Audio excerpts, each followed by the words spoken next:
this is Ruby Ringside. You're watching Cult TV.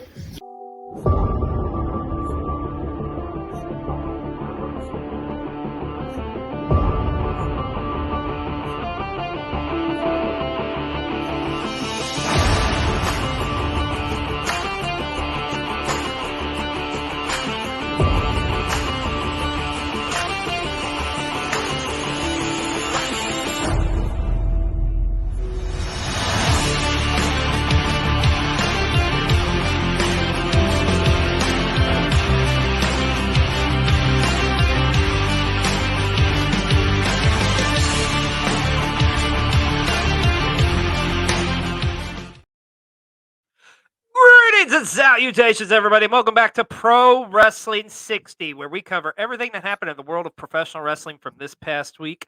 I'm XLJ, the OG, joined by my partner in crime, my brother from another mother, hailing this week from Yonkers, New York, Mr. B-Roll. Thank you. Hold the applause, please, ladies and gentlemen. How you doing, good sir? I'm doing great. So I guess you were hanging out with Tommy Dreamer this week? Yep. Since you're from Yonkers, so yeah. Getting hardcore. He's hardcore. Well, man, Mr. B-Roll, we had once again, we say it all the time, we had a hell of a week in the world of professional wrestling, especially this past weekend. Holy moly.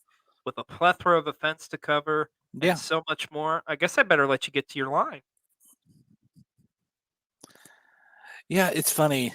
I titled our slideshow this week, thought it was not going to be that busy of a week in wrestling, but it ended up being a super busy week in wrestling. And with that being said, the clock starts now. Let's get into it. Let's get right into it. And of course, our top story of the week, WWE Crown Jewel, took place this past Saturday in Saudi Arabia. Super solid show from top to bottom. I know we talked about this, but what were your thoughts on Crown Jewel overall? Did you enjoy the show? Yes, I would say so. This year and last year, I almost feel the same about it. It's like I don't expect absolutely anything out of this pay-per-view. And like it tends to over deliver just a little bit. And I don't know, maybe there's just something magical about watching a pay-per-view in the afternoon rather than like that's my favorite. Yeah. I'm not for sure. Like, I don't know what their arena status is like over there because I thought it was supposed to be outdoors. Do they have a retractable roof where this was at? Or because it looked to me like it was at a smaller kind of venue. Not that it looked small by any means, but in comparison to like those big stadium shows, I felt like it was a different venue. But I liked the vibe. I thought it was a pretty cool setup. I like you say, I thoroughly enjoyed the show because I didn't put a whole lot of thought into it. But of course, the moment of the crown jewel of going into this was LA Knight's time to shine. Of course, LA Knight, not shocking, came up short against your tribal chief as Roman would retain his Universal Championship. No surprise there. How did you feel about LA Knight's performance? Do you feel like he was able to hang with Roman? Do you feel like, this solidified his spot as like a main event guy? Or what were your thoughts? I'm kind of mixed. I'm kind of like somewhere in between those two. Right. Yeah. I'm glad you said that because I felt like this wasn't a bad match by any means. It was a good match, but to me, honestly, it felt like a cultural clash. And what I mean by that is, we talk about styles makes fights. I don't know. Like, maybe I'm critiquing it too much, but I felt like LA Knight's like way he works and Roman's way he works kind of different. Like, I don't know. It felt kind of like I think the biggest thing is this B-roll. I want to say it was the finish for me that kind of killed this for me a little bit. The match itself was pretty good, but it's like fucking repeat, same shit. Like Bloodline comes down, causes interference, super interference. The dumbass referee is like oblivious to it. I did find it very interesting. Now I don't know if this was done purposely or not, but I mean, plain as day, LA Knight pinned Roman Reigns, and they counted 1, 2, 3, and then the ref noticed the foot on the rope spot. I don't know if that was done purposely or not, but I think there was that saving grace for LA Knight. Don't get me wrong, this is just the start of LA Knight's rise to the top. I think it was a good outing, but I don't know, just the matchup to me, and I think it's mainly because of the finish, because of the ridiculous interference with the bloodline. It just fell kind of flat a little bit, if I'm being quite honest. Yeah, and you reminded me of something. Did you hear them talking on commentary, pointing out the days of how Yes, which scares Hogan the hell out of me because Hogan it's was like within reach? they're driving that home, and it's just like, "Good God, are we really gonna do that?" I just no disrespect to Roman. I mean, he's had a phenomenal run, but I mean, I think I saw a statistic the other day. It's very interesting. It was like talking about the days, but it was also talking about the amount of title defenses. And I think Roman was at like 50 or 60 or something in comparison to Hulk Hogan, who he's chasing to break his record. And Hogan's title was like, or amount of title defenses was an astronomical number in comparison to Roman. So I don't know, like, I still think in my hearts of hearts we gotta finish that story at WrestleMania 40. Because also too, there was some story that broke out or some rumors, take this for what it's worth, that, Roman's probably gonna be, like, after Mania 40 is really gonna be kinda, like, slowing his career down. 'Cause the wear and tear in his body is starting to get to him, and that's a lot of why he's doing this schedule because, folks, let's face the reality situation, this is a man who has beat cancer on a multitude of occasions. For him to be, like, Mhm. delivering the type of performance he does, even if it is, like, X amount of times a year, it's still pretty damn impressive nonetheless, so and at the end of the day, no matter, like, with pro wrestling, whatever sport, I mean, the athlete that's the most important thing is their safety, so, I don't know, we'll have to see, but all in all, I think it was a good outing for LA Knight. I just really wish I'm getting tired of these, like, finishes with the bloodline ridiculously interfering. I feel like I'm watching freaking New Japan Pro Wrestling and House of Torture or something. It's just like, "Come on, man. How about" but nonetheless, your tribal chief does retain his Universal Championship. And speaking of champions, how about this match to open the show? Seth freaking Rollins defending his World Heavyweight Championship against Drew McIntyre. Yes. This matchup, I hate this term. It was a banger, folks. I'm not gonna lie. This matchup That's right. I mean, I think personally, I think this was Seth Rollins' best matchup he's had in his run as champion. I think this was his best title defense by far. And What matchup? this was one of the matches that I was um, least excited about too. I'm just, I don't know. I'm kind of like you, not necessarily the biggest Drew McIntyre fan. I don't really Yep. dislike him, but I You're just don't kind of like, like him. I feel like the thing is with Drew, what he always tends to do is like, okay, maybe like storyline or whatever is not the greatest, but in the ring, dude, the story is told there. And I think with Drew too, like I think it's interesting that with him now. I am a little bit invested because now that he's lost this, it's like okay, I'm intrigued to see where he goes from here. Because obviously Judgment Day is knocking on his door, like you need to join us. I feel like he's going to kind of play like a unique kind of tweener type of role. I tell you what they could do here with this B roll. What I would do is liken it to like Bret Hart's run in, like, '97, the WWF, where he's, like a good like, he's technically he's kind of like a good guy, but he whines or bitches or whatever so much that the crowd hates him. So, I don't know, I think you could do something like that. But nonetheless, this matchup was incredible, and of course, it was our match of the week here on PW60, which that's saying something because, dude, this week there was a ton of phenomenal matches we got to see. Um, but still, nonetheless, this confrontation for the World Heavyweight Championship was awesome. And speaking of confrontations for championships, the whatever the hell we're calling this woman's title from SmackDown, Io Sky defended against Bianca Belair, and it looked like Bianca had her won, but in maybe the biggest surprise of the night, Io Sky I'm sorry, Kari Sane made her presence known as she helped Io Sky retain her women's championship. I know going into this, you were saying you thought Jabe was going to be involved, but how surprised were you to see Kari Sane come out?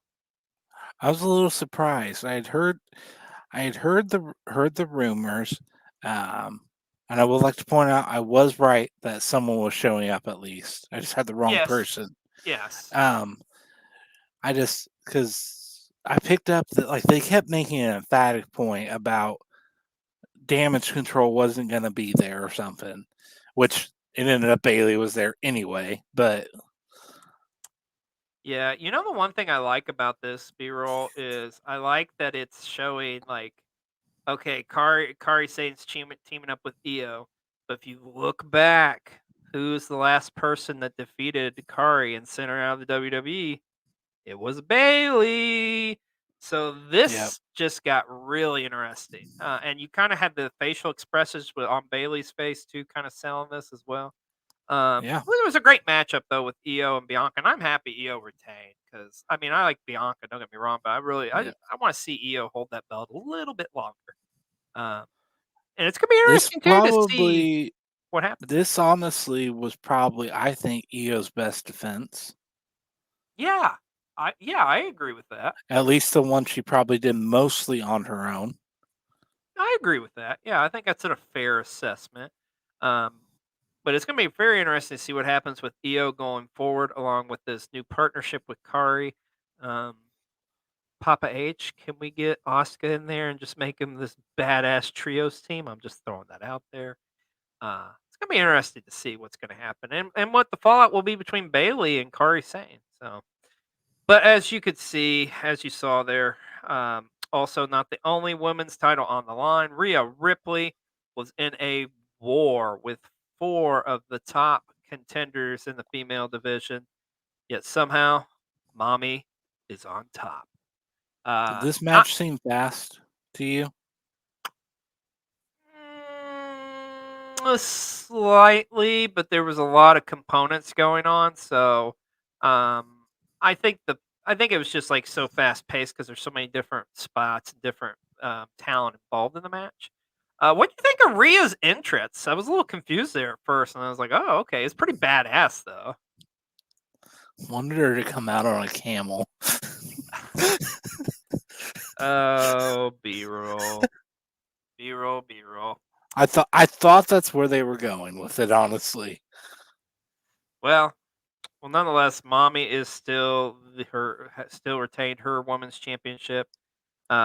In an impressive 5-way. I'm interested to see where she goes from here. Like, who would be the next challenger for her? So, I mean, you could easily get some stuff out of this. I'd love to see her and Shayna one on one.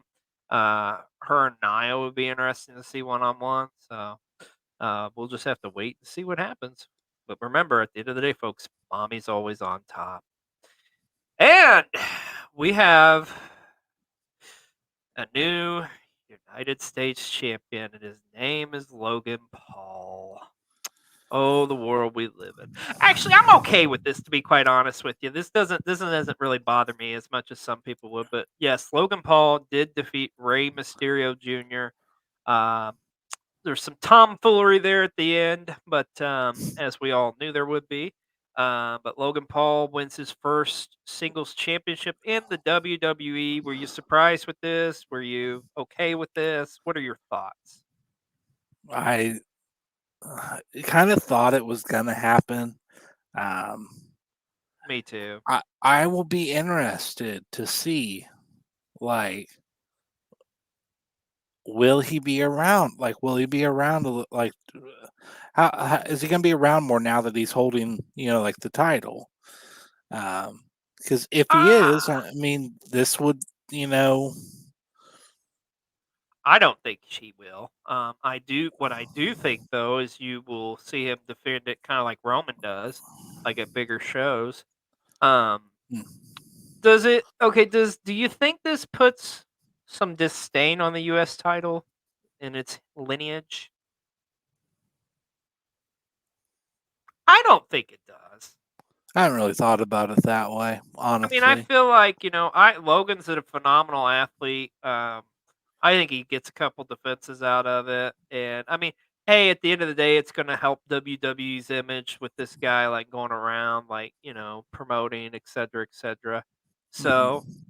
I'm not mad at it. I mean, one thing I do want to say this about this matchup and give kudos to Logan Paul, man. He really, like, there was a spot, I'm sure you know what I'm talking about, where it could have things ended pretty badly for Ray, and he was able to kind of like save that spot. So kudos to him. And I mean, that takes like ring awareness too. That just goes to show you, like, for a guy who's only had like what 6 matches or whatever it's been, like that's pretty damn impressive. So I'm okay. Like I say, I'm okay with Logan Paul as the U.S. champion. Um, I think he holds on to it at least till Mania, um, if not longer. But I would say at least till Mania is what I think will happen. But now this was kind of surprising. Solo Sequoia annihilated John Cena. Just beat the holy hell out of him. I This feel was like almost we like were a all witnesses to a crime and This wasn't not. quite the level of like the Brock Lesnar beating at SummerSlam, but it's up there. Um, I mean, John Cena, like, how many damn spikes did he take? Like 5 or 6 or something? I lost count. I lost count. It was just like, Jesus, dude, just go home. um, I'm a little surprised to see this kind of go down as it was. I'm not shocked that Solo won, but maybe in the fashion that he won. But like, hey man, this is just John Cena being a true professional. If you're going out, you got to go out on your back. So this is the hot question: have we seen the end of John Cena? No. I don't think we've seen the end of him, but I think we've seen the end of this run. Um, I I mean, think I think ideally it'd be nice if he gets back by Mania, but my understanding from what I've read is he kind of had an agreement with SAG to like kind of work this stuff with the WWE, and pretty much like the contract or whatever was ending at Crown Jewel. yeah. Yeah. He'll probably be off for a while and then maybe come back. But I don't see because I could also see him being on a team for like a War Games match or something. But I don't know. Probably not. Nah, I don't. I thought that up until this. I don't think. I think maybe John Cena comes back at Mania and gets his win back against Solo and rides off into the sunset. I don't know, but pretty impressive for Solo though. This is a huge moment, like arguably probably the biggest moment of his career so far. So this is a almost a career defining win. So it's awesome to see. The guy deserves it. Solo's a hard worker. I love watching him. So and he's the enforcer in the bloodline. So. And also in action, Cody Rhodes did defeat Damian Priest from the Judgment Day. The one thing we forgot to mention here earlier was Damian Priest teasing that cash in on Seth at the end of the night. And then, of course, Yeah. Sami Zayn sought to stop that. Um, this matchup was probably, like, if I'm being honest, this was probably my least favorite on the card. But mainly just because it's like, it was a loaded show. I remember I read somewhere somebody gave a summary of this match and they just said Cody Rhodes did Cody Rhodes things. Yeah, yeah. I mean, it wasn't bad by any means. It was just kind of like, it was what it was. It was just kind of it was like a match like they kind of like they couldn't have him lose.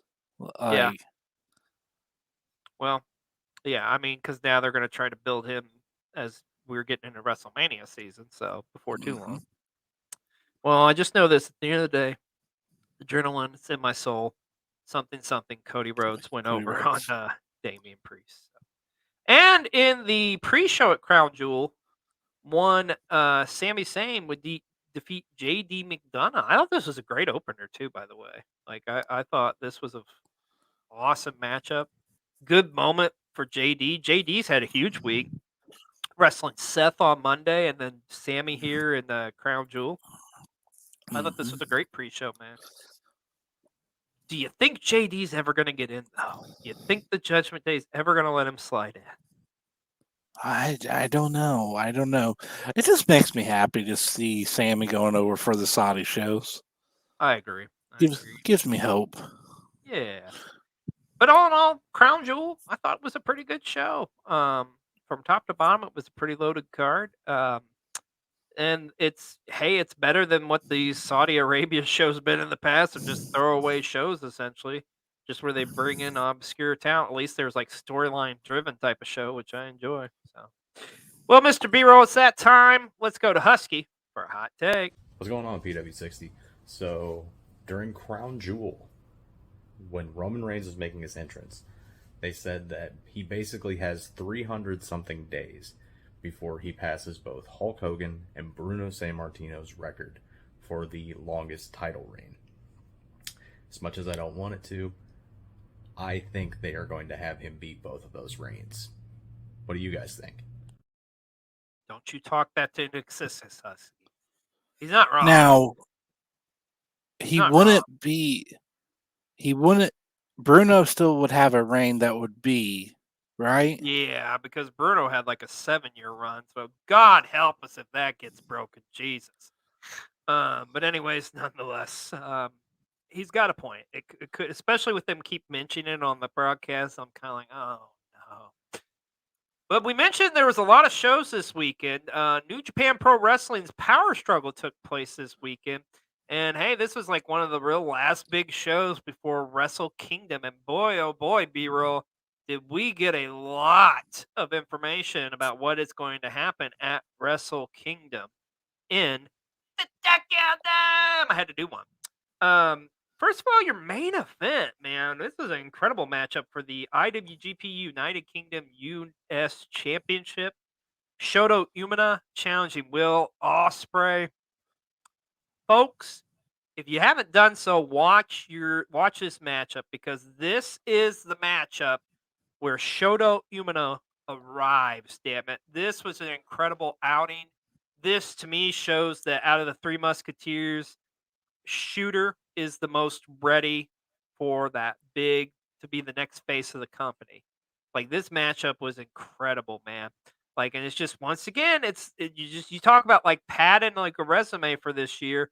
Will Ospreay does it yet again. Like, I don't know how the hell he keeps doing this, B-roll. This is nuts how he keeps having these just insane classic matchups, man. Because this is another one that's on that list. Yeah, and I would say this: if you weren't a Shota Umino fan before this match, I think by the end of this match you would be a Shota Umino fan. But yeah, and just I mean, I think Will this matchup Will, went Will for, Ospreay is just on 40 minutes. yeah, it's like we went like 40 minutes. It's nuts. Will Ospreay is just on another level, and if you think about it, like he was in, because I think Turning Point was live. I think. No, I think they taped it. I think. You think they taped it? I think they taped it, but well, maybe Okay. not. Maybe not. We're gonna pretend that they didn't. Okay. Actually, I'm pretty sure they did. So, but anyways, still though, hell, that was like a week ago. So even if it was that, I mean, going up Yeah. against Eddie Edwards and stuff. I mean, yeah. Mhm. And just think about like how long ago was it when he was wrestling with Bailey? That was like what, 2 weeks ago? It was. We were in Wisconsin that weekend at the Yeah, JWA. so it was a couple weekends ago. It was just crazy what Will Ospreay's doing. But nonetheless, this is a perfect example of going over and getting over. My God, Shoto Umino got over, and of course, because of that, Shoto Umino is our wrestler of the week. But oh, Mr. B-roll, we don't just stop there now, do we? As at the end of the show, Ospreay called out Jon Moxley and pretty much challenged him to a matchup at Wrestle Kingdom for the IWGP United Kingdom US Championship. And just when we thought that's what we were getting, David Finlay inserted himself as he attacked both Ospreay and Mox and ended up destroying the IWGP UK and United States Championship. And now, Mr. B-roll, it appears that we have a three-way matchup for this championship at Wrestle Kingdom between the defending champion Will Ospreay, Jon Moxley, and David Finley. What do you make of this three-way?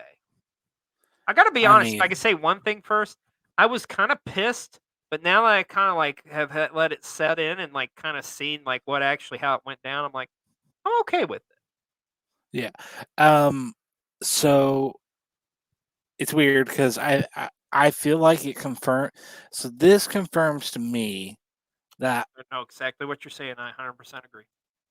Osprey is leaving New Japan. Absolutely. And it's the fact that Finley is in this match because this, I feel like this will be kind of like a passing of the torch moment.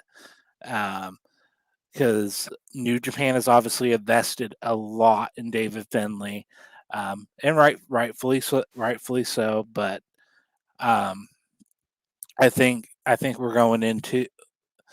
we'll be going into like a new era, to say the least. And just, I Yep. mean, having Mox in there as well as another, wild component. I like literally, and yeah, I mean, I I'm not saying like, oh, he's going to AEW, he's going to WWE, he's going to TNA. I don't know, but I don't. I don't think he resigns. I 100% agree with that. Uh, and I like how you point out the fact that Finley's in this matchup. Now, also my understanding on this matchup is I think they're bringing back the Intercontinental title. I think it's what the whole point of destroying the belt is, which I'm Yeah, for that. I think that's needed to be done a long time ago. So, nonetheless, very interesting matchup that was set up for Wrestle Kingdom. But Mr. B-roll, that wasn't the only interesting matchup set up for Wrestle Kingdom. Now, of course, Kazuchika Okada, Tanahashi, and Tomohiro Ishii retained their never openweight six-man tag team championships against TMDK. But as they were leaving the ring, a video played, and yes, Bryan Danielson. It is official, folks. Bryan Danielson will be returning at Wrestle Kingdom 18 in the Tokyo Dome to challenge Kazuchika Okada. Very interesting story between these two. Of course, we know Forbidden Door. Okada lost to Danielson, but Danielson did get his arm broken. They had the tag match on Dynamite a couple weeks ago. Of course, the broken orbital socket. So Danielson wants revenge for these injuries. Okada wants to get his win back. It doesn't get much more compelling than that, folks. But this is going to be the match that steals the show at Wrestle Kingdom. There's no doubt about it. There's some great matches this on there. is the Omega Osprey match from last year, Yeah, right? yeah, absolutely. And I just want to say I called this months ago, but I'm Hmm. happy. I'm happy that's happened, and it's going to be a hell of a classic at Wrestle Kingdom. Also, Hiromu Tanahashi retained his IWGP Junior Heavyweight Championship, and it looks like he is going to have a date with Destiny January 4th in Tokyo Dome against arguably the top other light heavyweight in the company right now, El Desperado. It's going to be a great matchup. I love seeing one-on-one matchups, and I think El Desperado is going to get that win. Honestly, I think Yeah, he is at the top of his game right now. He has been for the past year. This is going to be timing. The one that, timing will be right. The yeah, timing will timing's be right. right. This matchup's going to be awesome, dude. So, like, Wrestle Kingdom already looking pretty damn impressive, but that's not all. As the finals of the Junior Tag League took place, um, we now know that Catch 22 will be challenging the Bullet Club War Dogs for those championships at Wrestle Kingdom since they won the Tag League, which I'm not surprised with. Um, that's gonna be another one, man. Dude, Wrestle Kingdom. Holy shit. This is looking like a phenomenal card yet again. Um, this is another one of those matchups I think that could easily like sneak up on you and be like a big surprise of the night. But oh yeah, this Wrestle Kingdom, folks. It's looking damn good. But one more matchup we gotta point out at Power Struggle was the matchup between the Great Ohan and John Moxley in a Falls Count Anywhere matchup. Dude, this matchup was like so reminiscent of like a Terry Funk Japanese brawl. I love this so damn much. Of course, it started off as a one-on-one and like a minute and a half into it or whatever. They got both counted out, and then Mox pretty much challenges Great Ohan to like Falls Count Anywhere matchup. And of course, Mox bleeding like a stuffed pig. Imagine that. There was a really cool spot too where like Moxley cut off some of Grado Han's hair that he had like in his famous ponytail. These guys' styles work great together. I was thoroughly impressed up with this matchup, dude. But if you're not a subscriber already, go on over to New Japan World and subscribe. And hey, starting I believe November the 7th, they have a whole New Japan World, which now you'll be able to access on any streaming device. So, and it's only 9.99 yen a month, which is like 7 something a bucks here. But nonetheless, Power Struggle was an awesome show. But B-roll, that wasn't the only show that happened this weekend. Oh yeah, by the way, Turning Point from Impact Wrestling took place over in the UK, and we mentioned earlier Will Ospreay went one-on-one with Eddie Edwards. Trinity defended her championship against Deonna Purrazzo in an impressive matchup. Love that gear too, by the way. It's pretty sick. I loved Simon Miller and Joe Hendry. I think was probably my most guilty pleasure match of the night. Like that was just freaking hilarious. Especially Joe Hendry's like Yes. video at the beginning of it. Yeah. Turning Yes. Point was an awesome show. I man. enjoyed the team of Eric Young and Josh Alexander as well. Will Ospreay doing Will Ospreay things. Mhm. And important note, since Deonna lost, she can now not challenge for the knockouts title while Trinity is champion. Makes for some compelling television. But And like we say, Turning Point, awesome show. And if you're not already subscribing to Impact Wrestling or watching them every Thursday night, do yourself a favor and do so. Well, hey, this past week, AEW Dynamite took place from the Louisville Yum Center, and your boys was there in person, live and in color, if you will. This was a fun show. We had a blast going to this show. Of course, I think it was really cool for the fact that you got to take your nephew to his first real like professional wrestling show. That was like pretty big dope. show. Yeah. Yeah. Gotta But- take him to his first big show, and the big show showed up. How about Right. that? Yeah. Like, so, I mean, I thought it was a great top from bottom show. I mean, you had the whole, like, the opener was awesome with Claudio and Orange Cassidy, man. There's some crazy ass spots in that matchup that I love. Of course, we got to see Mox come out. New Ring of Honor 6-man tag champions is the Gates of Agony and Brian Cage defeated the Elite. Of course, with a Yep. little help from one Swerve Strickland. Matt Jackson threw a hissy fit. Yes, he did. We got to see Chris Jericho and Kenny Omega in action against Angelo and Daddy Magic. Of course, like you say, we did find out that Paul White will be teaming with. God, this team still is weird to me. Kenny Omega, Chris Jericho, Kota Ibushi, and Paul White. I did not have that on my bingo card for 2023 or ever. That's a weird 8-man team, but hey, we're gonna see it here in a couple of weeks on Dynamite. So, Wait, so it will be Takeshita, Hobbs, Fletcher, and Sammy. oh, and Sammy. Can't forget about I was Sammy. I know he's been injured, but he'll be back. So, I yeah. was like, the are Don they dragging Osprey into You this? were thinking the big Willie Ospreay was coming. Nah, it'll be Sammy, but or at least as far as we know. But that awesome moment, awesome title defense by Hikaru Shida against Willow Nightingale. That match was awesome. And that main event, that 8-man tag, we got to see MJF did finally get that moment with the Acclaimed. Absolutely loved the build up for that and everything. It was freaking awesome. Yeah, scissor me. And I love the scissoring there between them. We got to see some pretty cool stuff after the fact. Oh yeah, there you go. Yeah, Scissor Me Timbers, which will be available exclusively on our vlog this Wednesday. But interesting that Bullet Club Gold picked up the win. More so that Jay White pinned MJF. So yeah, it was overall Dynamite was a pretty solid show. But I guess we got to talk about this. Are you done scissoring yourself? No. No. One more time? One more time. Okay, good. The Tony Khan announcement. Ugh. Well, actually, the best way to sum this up, let's go to our good friend Dad Hat for the Dad Hat's advice of the week. It's that time of the week again. Dad Hat's Life Lessons of the Week. Brought to you by World Championship Wreckage. Find them on YouTube, Twitter, and TikTok. And also by the Wrestle Talk Wolfpack. 9 p.m. to 11 p.m. every Wednesday, twitch.tv/Wrestle Talk Wolfpack. And now, here's Dad Hat. All right, kids.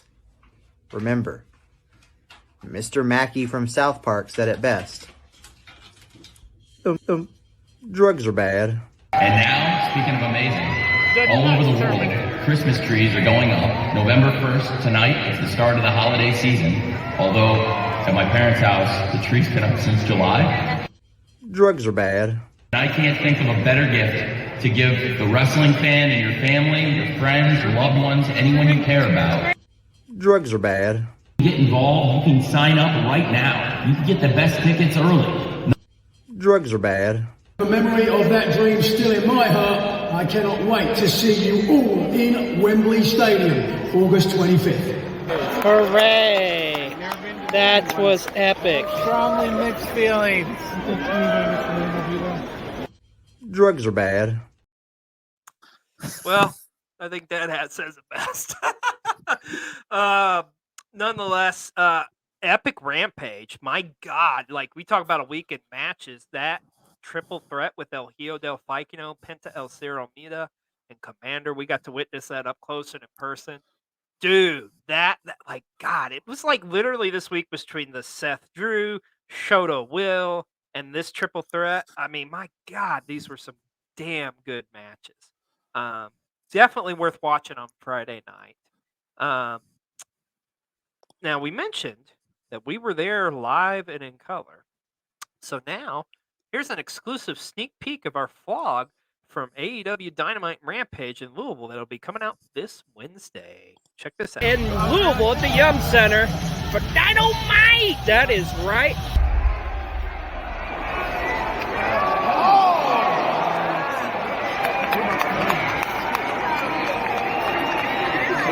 That is nuts.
Hope he's going to go for it again.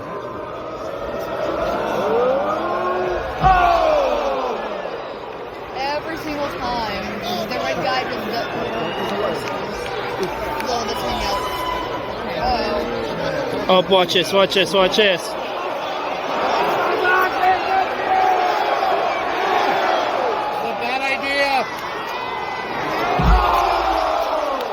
It's a bad idea, right?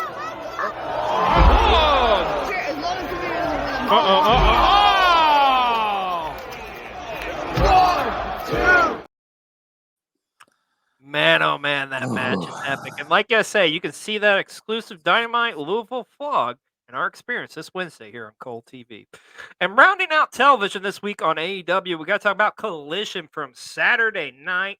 Hell of an opener with Swerve going up against AR Fox, kind of continuing telling that story from a couple. I love them like fighting through like the pyro.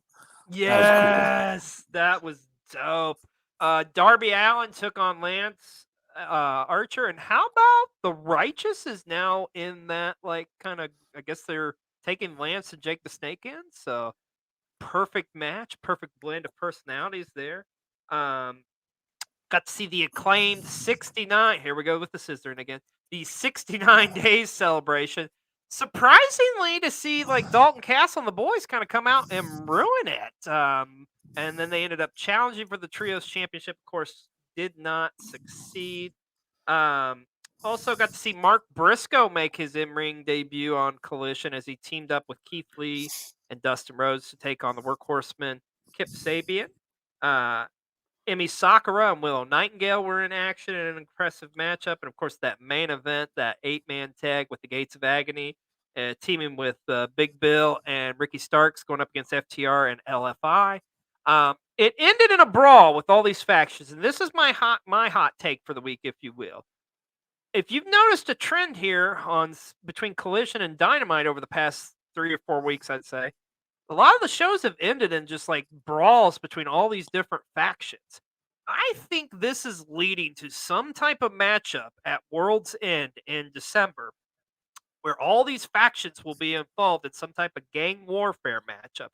Think of it like back in 1997 for you longtime fans, if you remember when it was Team WCW versus Team NWO versus Team Roddy Piper, kind of like a gauntlet / battle royal type of thing. I think that's what this is leading to. And I think it's going to happen at World's End. That's my hot take, but that's not nearly as hot as this. A spicy take from Spicy Guac. Spicy guac with a spicy take. I'm calling it right now that Brock Anderson will follow in the steps of Lexus King, and they will become the tag team that should have been, and they're going right down the my daddy's name does not mean diddly squat. I am my own person, because he was never around. Oh, baby, could you imagine? That's a good take. I could see it. Well, hey, we always say this here on PW60. It seems like a lifetime ago, but Monday Night Raw was a pretty solid show as leading up to Crown Jewel. Of course, that trick-or-treat street fight with Natalya going up against Chelsea Green. The confrontation. Long-term storytelling. Yes. The Gunther confrontation with The Miz. Looks like Miz is becoming babyface again. The Creed brothers making their main roster debut as well. DIY in action against Imperium. I like the Candice LeRae Xia Li matchup, but I didn't like the concussion storyline thing at the end. I thought that was a little much. And then we mentioned earlier Seth Rollins against JD McDonough. Solid Monday Night Raw as they were heading into Crown Jewel. And a solid SmackDown Friday night as well as they were heading to Crown Jewel, as we got to see that last confrontation between Roman and LA Knight. KO going up against Austin Theory. We got to see, how about the team of Shotzi and Charlotte picking up a win over our women's tag team champions? A little surprised with that one, but we'll see where that leads to. Pretty deadly against the Brawling Brutes. I love the chemistry between those two teams, man. I think they had a great matchup in the Donnybrook street fight. And then, of course, we had Bianca going up against Bayley. SmackDown was a solid show, especially considering it was taped over a week ago. But damn, it was a good show nonetheless. And of course, on Tuesday night, we had Halloween Havoc Night 2 from NXT.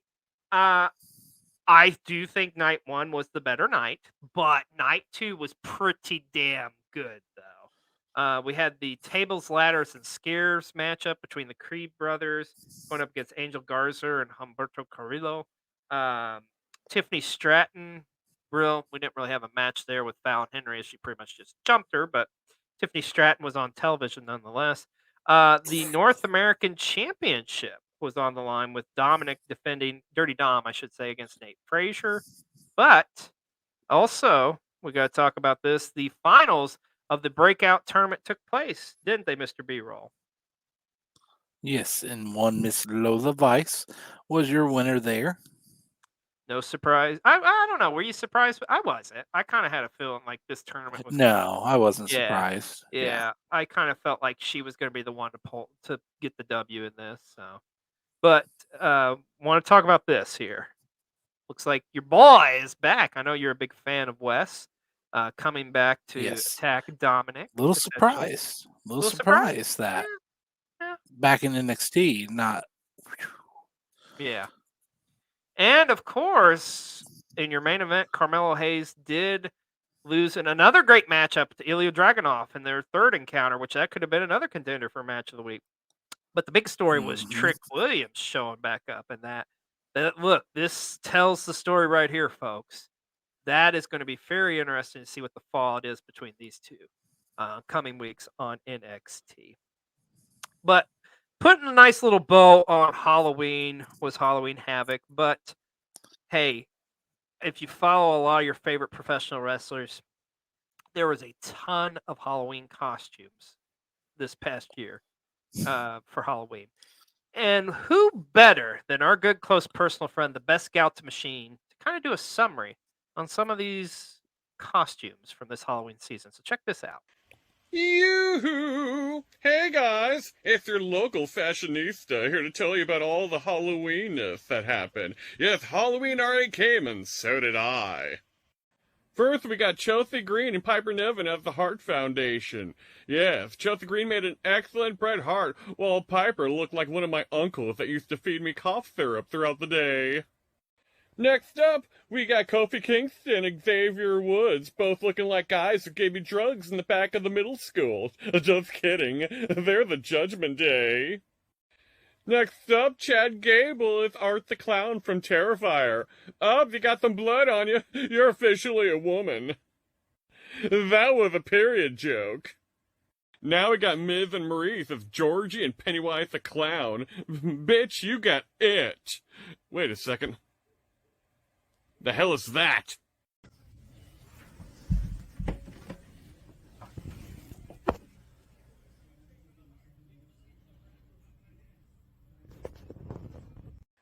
Now we got the Gargano family, all dressed up in different Spider-Man all across the Spider-Verse, even though it looks like their dog is trying to be Ronald McDonald. Shania Twain! Barbie? No, that's Shania Twain. Have you seen Shania Twain lately? Blonde-haired and crazy as fuck. She drinks mayonnaise through a straw. She drinks mayonnaise through a straw. Gotta stay in character. And finally, the greatest costume of all. Me as Roderick Strong with a spooky hat. Look at me, just sexy as fuck. I hope you bitches loved Halloween. I sure did. Next up is Thanksgiving, and I'm gonna cover my whole body with jellied cranberry sauce. How about you, XOJ and B-Roll? Bish. Oh, best scout, we love you, but am I crazy or what the hell was the one thing? It's best scout. Never mind. Well, hey, this was a big story this week in the world of pro wrestling. The Nature Boy Ric Flair has signed a multi-year deal with AEW, and I gotta tell you, this has kind of got a lot of people pissed off.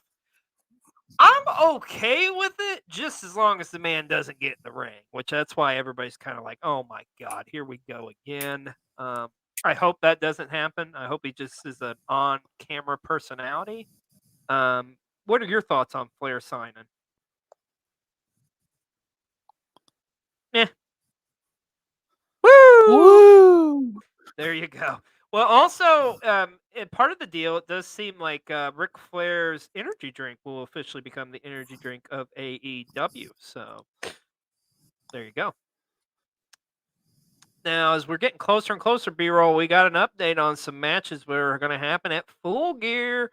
We do know that MJF and Jay White are meeting for the AEW Championship. We do know on Zero Hour, MJF will be defending those Ring of Honor tag titles against the Guns. We also found out Orange Cassidy, Jon Moxley, too, for the AEW International Championship will take place at Full Gear. We did know Tony Storm will be challenging Hikaru Shida for the Women's Championship. We did find out we're getting Swerve and Hangman, too, at Full Gear. And the biggest reveal, the trios matchup. Christian Cage teaming with Luchasaurus and Nick Wayne going up against Sting, Darby Allin, and the rated R superstar Adam Copeland. You can bet there's going to be some more matches announced in the next couple weeks here as we get closer and closer to Full Gear, but already Full Gear is looking like a pretty solid show. This week also it came out this video, this Doja Cat video with all the ladies from AEW wearing red. I thought that was going to be tied in somehow with the big announcement, but it wasn't. Like, exactly. What do you make of this? It's kind of like, I'm so confused. I agree. I have a theory. Yes. I have a theory, but well, you we might don't as have well time for it. We don't have time for our theories. All right. Save that for another day. What if this was supposed to be part of the major announcement and it was going to be about like an all women's pay-per-view or something, but say something fell through and the venue, like something about the I don't know. Could be endless possibilities. Also, it was announced this week that Montez Ford and Bianca Belair will be having a reality show that will debut next February on Hulu. I don't like. I've never been a big reality show guy, to be quite honest with you. I mean, I like both Bianca and Montez, but it's like, okay. I mean, I'll probably watch it because it's wrestling involved, but I don't know. I could take it or leave it, honestly.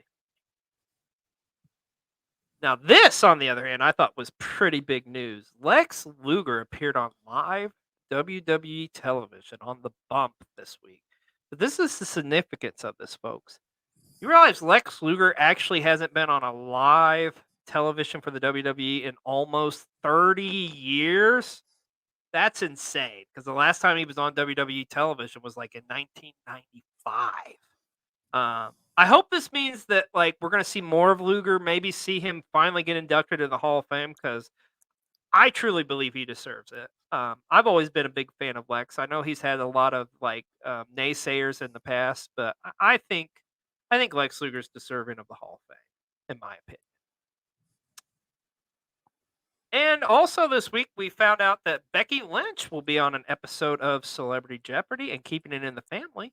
Seth Rollins made an appearance on an episode of Last Meals, which, by the way, I love that show. That's an awesome YouTube series if you've never seen it. And he had a pretty epic last meal. I mad respect to like his first course being just like childhood favorites, as he had like a BLT, like with some spicy Doritos, along with I think he had like Totino's pizza rolls and stuff as part of his last meal. I thought it was pretty epic. So, but you can check that out on YouTube now. And GCW hosted a couple shows this weekend, as they had Please Buddy and See or No took place on Friday and Saturday.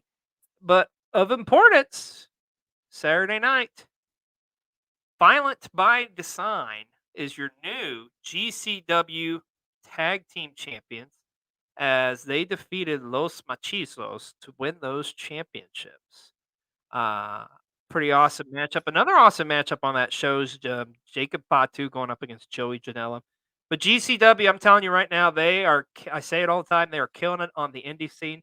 The indie scene is so strong. And it's that time of the show. Let's go to our good friend Michael for an indie report. What up, y'all? It's boy Michael with another independent wrestling event report. First off, Coastal Championship Wrestling presents Great Swamp SmackDown 8 at the Long Hill Community Center at 1229 Valley Road, Sterling, New Jersey. That is Stirling, New Jersey. Doors open at 6 p.m. Bell time is at 7. For tickets, call 908-339-5937. Secondly, we have Exodus Pro Wrestling presents Colder Weather, December 1st. 15335 Waterloo Road, Cleveland, Ohio. Doors open at 6:05. Bell time is at 7. Lastly, SCW Pro presents The Harvest, Saturday, November 18th. Bluegrass Community Center, 232 Orford Street, Bluegrass, Iowa. Doors open 6:30. Bell time is at 7 p.m. Tickets are $10. There you have it. Some hot events happening in your town. Go check them out. Some news coming out this week. It appears that Tits McGee, yes, Alicia Attell, is in fact dating MJF, which I think this has kind of been a long-term, kind of on-again, off-again thing, but they are official, as you can see by this picture here. And also officially, Gigi Dolan is off the market, folks, as she is now engaged to Zachary Wentz. So congratulations to both of those couples. Now, this was interesting. Joel Embiid from the Philadelphia 76ers was fined for doing Embiid. the suck it sign in an NBA game. But It's I guess he got fined. Embiid. Can tell you- Embiid in whatever. Hey, man, I cover pro wrestling, so like, if you want to cover '90s basketball, I'm your guy. But anything past that, no, because that was the best era of basketball. But hey, this is a wrestling show. But anyways, Joel Embiid was fined, I think, $10,000 or something for this. But hey, at the end of the day, he's getting WrestleMania tickets out of it, so it's like a wash essentially with how much WrestleMania tickets is. I'm just saying. Now, this, to me, as a longtime fan, was very interesting. The former WCW Cruiserweight Champion and lead singer of 3 Count, Evan Courageous, was arrested earlier this week. Apparently, some domestic assault or something. I don't know. It's just like, the crazy thing is just like the before and after picture. It's like, damn. But anyways, hey, we're all getting old, so. And Hulk Hogan was partying with Dave Chappelle. God, this shit's just getting way too freaking random, dude. Speaking of random, let's go to Brian with Brian's random moment. Hello, time for Brian's House of random moment of the week. Now, I'm recording this on a Saturday night. I am at work, making that cheddar, make that mozzarella, and all that good stuff like that, hopefully. Yeah, I got some ink. That's what I do full time. Look at that. Boom, it's dried. Don't worry. It's all good. Back again for the random moment of the week. Continuing the series of pro wrestling factions throughout history across companies, and you give me your ultimate version, according to you, of the factions. Last week we looked at the Ministry of Darkness. Going to keep it in the Attitude Era once again, and looking at a faction that actually the Ministry of Darkness would then merge with, for a weird merger, the Corporation. Of course, they became the Corporate Ministry. Imagine those boardroom meetings. That would be weird. So I want you to focus now on the Corporation by itself. And what I'm going to do is have you give me, much like last week, 5 total. But the 5 total is not going to include Vince, Shane, and 3 wrestlers. I want you to give me 5 wrestlers in that faction. And now, of course, you can keep Vince as your obvious kind of outside of that 5. Keep him by default. You can keep Shane by default as well. But he doesn't count in your 5 wrestlers. Or you can kick him out of the faction. However you want to do it. But I want 5 wrestlers who were active at that time for your ultimate version of the Corporation. So you can keep Ken Shamrock. You can keep the Big Boss Man. You can take out somebody, put somebody else in.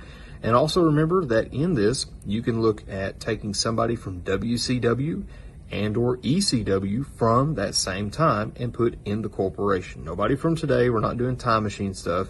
But just somebody who in that same time you could put in the Corporation according to you. So there you go. I'm about to go back from break, make some more money, sling some more ink. Boom, keep it going, baby. All right, bye for now. It was me, Brian. It was me all along. Oh, sorry, buddy. Love you, Brian. Love your random questions of the week. And speaking of love, we love our Wrestle Talk content creators. And this week, the Ruby Ringside Wrestle Talk content creator of the week is one Suplex Media. Now, unfortunately, we didn't get a chance to run into him or meet him in Louisville because he was also at Dynamite this past week. But he always has some great takes. He's very positive because we talk about it all the time about the negativity in the internet wrestling community of everybody, just the tribalism, everybody griping and etc. But he makes some very valid points in his TikToks. He's a big fan of pro wrestling. And I know he's done some stuff in the past with OVW. But if you're not following Suplex Media, go give him a follow because he has some tremendous content. But I wanted to mention this. Like, we talk about that tribalism in pro wrestling. I know, Mr. B-Roll, you put out an awesome TikTok this week, which is actually available here on Cold TV, as well as on your TikTok page. But everybody, just want to remind people just this. Just take a look at this.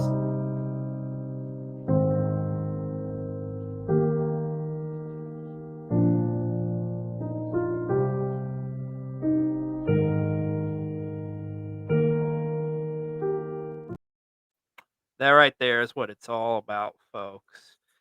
And hey, we found out this week we are getting that one-on-one dream match we've always wanted to see. Matt Riddle will take on Rob Van Dam. What state is this going to occur in? Like, I didn't see that. I'm assuming it's legal there, right? Is it legal in Ohio? Oh, is that where it's happening? Is it in Ohio? I didn't know Chili that. Cough. Okay. Oh, okay. I'll be Chili Cough, damned. Ohio. It's only about 3 Okay. hours away from us. Hell, and it's happening on 420, right? No, I'm just kidding. But hey, this is going to be an interesting matchup nonetheless. And finally, this week it was announced that War Games. I'm sorry, I can't do Regal. Will be returning to the Survivor Series here in a couple of weeks. How excited are you about War Games returning back, Mr. B-Roll? Probably not as excited as I was last year, but interesting. We'll see. Do you think, like, I feel like it's probably going to be a combination of Judgment Day and the Bloodline against like the top baby faces in the company? What do you think? Yeah, something like that. Something like that. I really don't. Now that I'm thinking of it, I don't really see them doing a women's one.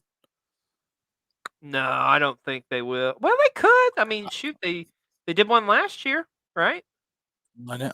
Honestly, you know what may happen? They may just put Rhea in the War Games match. That'd be dope. I would love that. But hey, man, nonetheless, I'm excited to see War Games return. Hey, trust me, I'd much rather have War Games than see like some bullshit between like the different like SmackDown versus Raw, these different matchups, nonetheless. But well, Mr. B-Roll, somehow we've done it again, and oh my God, did we actually go a week without talking about CM Punk? Holy shit! That's got to be a first on PW 60. I fucking could have. Well, folks, enjoy this week of pro wrestling because it's going to be awesome, and we'll be here next week to talk about it. Until next time, I'm XLJ the OG along with Mr. B-Roll, and we'll see you next time on another episode of Pro Wrestling 60. Scissor me, B-Roll!